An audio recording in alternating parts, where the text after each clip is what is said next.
आप लोग अपनी स्क्रीन के सामने एक शख्स को देख रहे हैं और आप सभी लोग इन्हें जानते भी होंगे, इन्हें सुनते भी होंगे। इनका नाम है राहुल गांधी। अभी चर्चा में क्यों है? क्योंकि आप देखिए, इन्होंने मोदी सरनेम को लेकर जो बयान दिया था उसको लेकर आप देखिए कोर्ट ने इन्हें 2 साल की सजा सुनाई थी।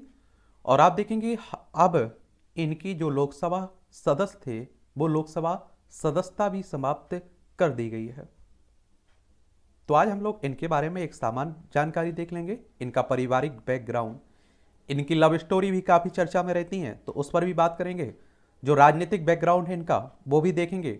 और ये विवाद क्या था उस विवाद पर भी बात करेंगे हम लोग। कुछ और विवाद इनसे जुड़े हुए हैं तो उन विवादों को भी देखेंगे। और क्या कानून क्या कहता है, जिस कानून के तहत इनकी सदस्यता गई है तो उस कानून के बारे में भी हम लोग बात कर लेंगे। और राहुल गांधी, अगर हम लोग इस फैमिली को देखें ना, नेहरू गांधी परिवार को, तो आप सभी जानते हैं पंडित जवाहरलाल नेहरू की शादी होती है किससे? कमला नेहरू से। और कमला नेहरू और पंडित जवाहरलाल नेहरू जो हमारे देश के पहले प्रधानमंत्री थे, उनकी बेटी थी इंदिरा गांधी। इंदिरा गांधी की शादी होती है फिरोज गांधी से और इनके 2 बेटे होते हैं। एक आप देखते हैं राजीव गांधी और दूसरे आप देखते हैं संजय गांधी। राजीव गांधी की शादी होती है सोनिया गांधी से और इनके 2 बच्चे हैं। ये आप देखें राहुल गांधी, एक आप देखेंगे प्रियंका गांधी। और संजय गांधी की शादी होती है मेनका गांधी से और आप सभी जानते हैं कि इनके बेटे हैं वरुण गांधी। राहुल गांधी कांग्रेस के लीडर हैं और कांग्रेस की बात करते हैं तो आप देखते हैं एक पुराना राजनीतिक दल है। 28 दिसंबर 1885 में इसकी स्थापना हुई थी। पहले अध्यक्ष इसके व्योमेश चंद्र बनर्जी थे, WC बनर्जी थे और इसके संस्थापक A.O. ह्यूम थे। वहीं बीजेपी की बात करें तो आप देखेंगे 1980 में इसकी स्थापना हुई थी और इसके अध्यक्ष, राष्ट्रीय अध्यक्ष पहले अटल बिहारी वाजपेयी थे। तो अगर हम लोग राहुल गांधी की बात करें तो इनका राहुल गांधी पूरा नाम है और इनका जन्म होता है 19 जून 1970 में। नई दिल्ली में इनका जन्म हुआ था। इनके पिता का नाम राजीव गांधी और आप सभी जानते हैं कि राजीव गांधी देश के सभी से युवा प्रधानमंत्री थे। सोनिया गांधी इनकी मां का नाम है। इनकी बहन का नाम प्रियंका गांधी है। क्या नाम है? प्रियंका गांधी है। और इनकी दादी इंदिरा गांधी थी जो देश की पहली महिला प्रधानमंत्री होने का गौरव प्राप्त था उन्हें। इनकी शिक्षा की बात करें तो सेंट कोलवा स्कूल दिल्ली से इन्होंने शिक्षा ली। Doon school of mall Dehradun Uttarakhand से भी इन्होंने शिक्षा ली। और सेंट स्टीफन्स कॉलेज दिल्ली से इन्होंने शिक्षा ली। Harvard university Cambridge Massachusetts America से भी शिक्षा ली। रॉलेंस कॉलेज शीतकालीन पार्क फ्लोरिडा अमेरिका से शिक्षा ली। और ट्रिनिटी कॉलेज कैम्ब्रिज इंग्लैंड से भी इन्होंने पढ़ाई की। और इन्होंने रॉलेंस कॉलेज फ्लोरिडा अमेरिका से कला में स्नातक किया हुआ था। और इंग्लैंड के कैम्ब्रिज ट्राइनिटी कॉलेज से इन्होंने एमफिल किया हुआ था। तो आप लोग कांग्रेस के जो पक्षधर होंगे वो आप ये मान सकते हैं कि उनका नेता काफ़ी पढ़ा लिखा है, इसमें कोई दोहराया नहीं है। और इनका व्यवसाय देखें तो भारतीय राजनीति करते हैं, पॉलिटिशियन है। इनका राजनीतिक दल भारतीय राष्ट्रीय कांग्रेस है। अगर हम लोग इनकी पर्सनल लाइफ की बात करें, निजी जिंदगी की, तो इनके अफेयर भी की खबरें भी आती रहती हैं। नोएल अहीर, ए नोहल नोएल नोएल जहीर के राहुल का नाम सर्वप्रथम अघान के राजा की पोती नोएल के साथ जुड़ा था। इन दोनों को कई बार भारत के बाहर एक साथ देखा गया था, परंतु राहुल का यह रिश्ता ज्यादा दिन तक नहीं चला और नोएल ने 2013 में मिस्र के राजकुमार से शादी कर ली थी। इनका एक अफेयर आप देखें वेरोनिक कर्टेली के साथ भी रहा है। इनसे राहुल की मुलाकात 1990 में कैम्ब्रिज में हुई थी, परंतु इनके रिश्तों का खुलासा 1958 के बाद हुआ, 98 के बाद। इसके बाद कई बार इन दोनों को एक साथ छुट्टियां मनाते हुए भी देखा गया। एक बार तो वेरोनिक को लक्षद्वीप और केरल में राहुल गांधी, उनकी बहन और परिवार के साथ भी स्पॉट किया गया था और जिससे इनके रिलेशन में होने की खबरें और पक्की हो गई थी। अगर हम लोग इनकी राजनीतिक यात्रा की बात करें तो आप देखेंगे सबसे पहले 2004 में वह उत्तर प्रदेश की अमेठी निर्वाचन क्षेत्र से लोकसभा का चुनाव लड़ते हैं और जीतते भी हैं। और आप सभी जानते हैं कि अगर लोकसभा सदस्य का चुनाव आपको लड़ना है तो आपकी उम्र कम से कम 25 साल होनी चाहिए। अधिकतम उम्र की कोई सीमा नहीं रखी गई है। लोकसभा सदस्य का चुनाव डायरेक्ट जनता के द्वारा होता है। अगर आपकी उम्र 18 साल हो चुकी होगी तो वोटर सूची में आपका नाम जुड़ चुका होगा, आप लोग वोट डालने जाते होंगे। उत्तर प्रदेश राजनीति की दृष्टि से काफी महत्वपूर्ण है। लखनऊ इसकी राजधानी है। अंतर्राष्ट्रीय सीमा नेपाल से लगती है। राज्यों में बिहार, झारखंड, छत्तीसगढ़, मध्य प्रदेश, राजस्थान, हरियाणा, हिमाचल प्रदेश, उत्तराखंड 8 राज्यों से लगती है और एक केंद्र शासित प्रदेश दिल्ली से लगती है। विधानसभा में 403 सीटें हैं, विधान परिषद में 100 सीटें हैं, राज्यसभा में 31 सीटें हैं, लोकसभा में 80 सीटें हैं। और उसी में से आप देखें पहली बार एक सीट पर चुनाव लड़ा था राहुल गांधी ने और चुनाव जीता था। फिर आप देखते हैं कि उन्हें 2007 में उन्हें अखिल भारतीय कांग्रेस कमेटी के महासचिव के रूप में नियुक्त किया गया। फिर आप देखें उन्हें भारतीय राष्ट्रीय छात्र संघ और भारतीय युवा कांग्रेस का कार्यप्रभार सौंपा गया। 2009 के आम चुनाव में उन्होंने अमेठी निर्वाचन क्षेत्र से अपनी लोकसभा सीट को कायम रखा, यानी कि फिर से चुनाव लड़ा लोकसभा का और इन्होंने जीत हासिल की। फिर जनवरी 2013 में उन्हें भारतीय राष्ट्रीय कांग्रेस के उपाध्यक्ष के रूप में नियुक्त किया गया।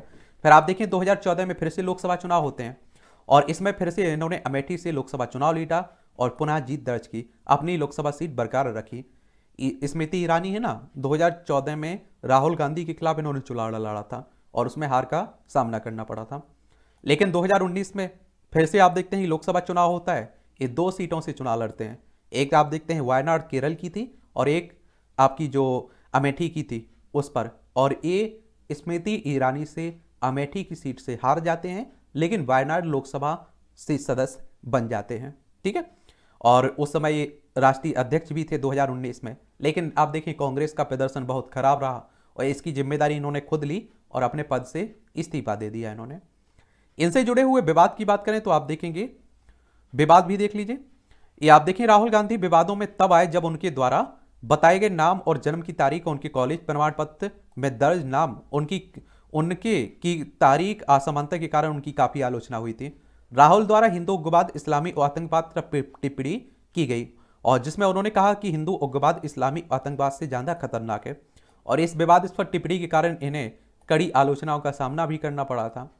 उत्तर प्रदेश की एक लड़की ने राहुल पर आरोप लगाते हुए कहा कि उन्होंने अपने दोस्त के साथ मिलकर मेला इनका यानी कि बलात्कार किया और हालांकि सर्वोच्च न्यायालय के द्वारा जांच के दौरान उन्हें आरोप मुक्त कर दिया गया था। और आप सभी जानते हैं कि आरोप लगना कोई बड़ी बात नहीं होती है, आरोप किसी पर भी लग जाती है, पूरी जांच होती है, उसके बाद मालूम चलता है सही है या गलत है। और सर्वोच्च न्यायालय की बात करें तो सुप्रीम कोर्ट की बात करें तो सुप्रीम कोर्ट आप देखते हैं संवैधानिक संस्था है, निष्पक्ष संस्था है। अनुच्छेद 124 के तहत इसकी स्थापना की बात की गई है।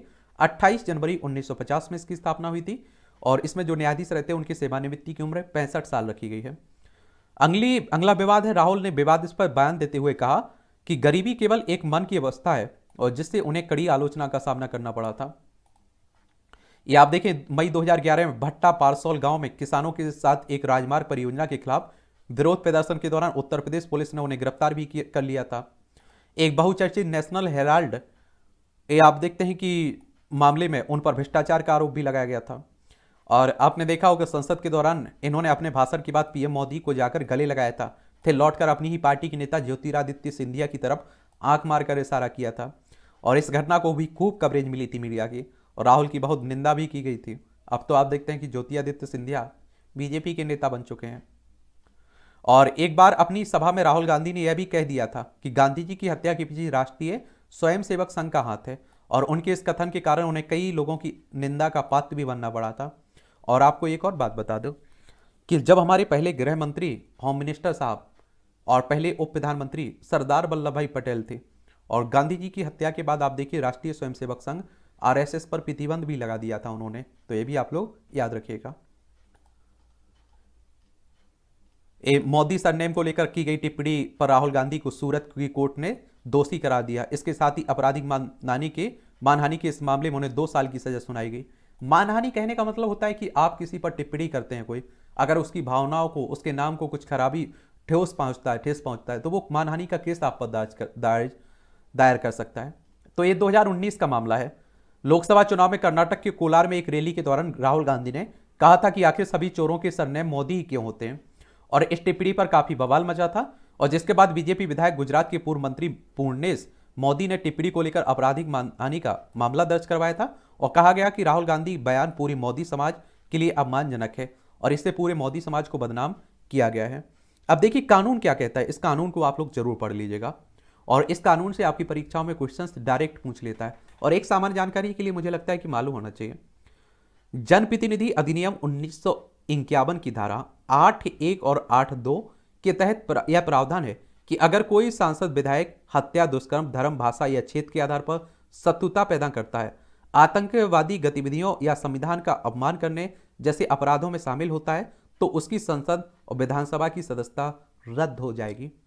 और क्या कहता है कानून इस अधिनियम की धारा 8(3) को पढ़ेंगे तो इसमें प्रावधान किया गया कि इन अपराधों के अलावा अन्य अपराधों के लिए भी दोषी ठहराए जाने और 2 वर्ष से अधिक की सजा सुनाए जाने के बाद किसी विधायक या सांसद की सदस्यता रद्द हो जाएगी। और इसी के तहत आप देखेंगे इनकी सदस्यता रद्द हुई है। 6 वर्ष तक उनके चुनाव लड़ने पर प्रतिबंध भी लग सकता है। अब आप देखिए कोर्ट जाएंगे दुनिया भर का, अगर कोर्ट इन्हें राहत नहीं देता है तो 6 साल तक ये चुनाव भी नहीं लड़ सकते हैं। तो ये भी आप लोगों को जान लेना चाहिए। 2 साल या 2 से ज़्यादा साल की अगर सदस्यता सजा मिलती है तो इनकी चली गई और आप देखते हैं कि ख़त्म कर दी है, हो चुकी है। अब एक कोर्ट का रास्ता अपनाएंगे, कानूनी लड़ाई लड़ेंगे, वो देखने लायक होगा और देखेंगे वो क्या होता है उस पर। ठीक है, तो ये कहानी है राहुल गांधी की। और किसी के बारे में जानना हो तो आप उसका नाम बता सकते हैं, उसके बारे में भी हम लोग बात कर लेंगे।